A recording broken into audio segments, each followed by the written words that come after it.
Banjir setinggi paha orang dewasa merendam pemukiman warga di Kecamatan Patalasang, Kabupaten Goa pada Jumat siang. Sejumlah warga pun terjebak di dalam perumahan lantaran tak bisa mengakses jalan utama kompleks.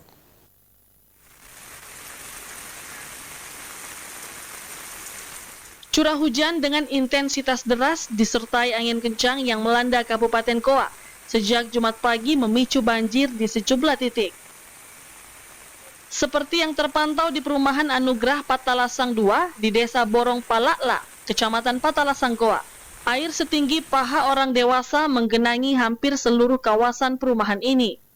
Salah seorang warga perumahan, Irfandi, mengaku beberapa warga tidak bisa beraktivitas di luar rumah lantaran terjebak banjir dan tidak bisa mengakses jalan utama kompleks. 3 harian kayaknya.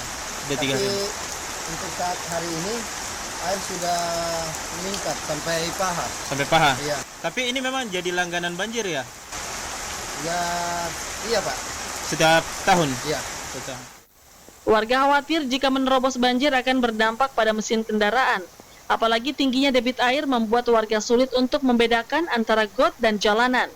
Air ini merupakan luapan empang dan kiriman air sungai yang berada di sisi perumahan. Sempitnya diameter parit juga diakui menjadi pemicunya. Warga pun berharap sistem drainase perumahan lebih diperlebar agar bisa menampung arus air saat musim hujan. Dari Kabupaten Goa, Tim Liputan Celebes TV.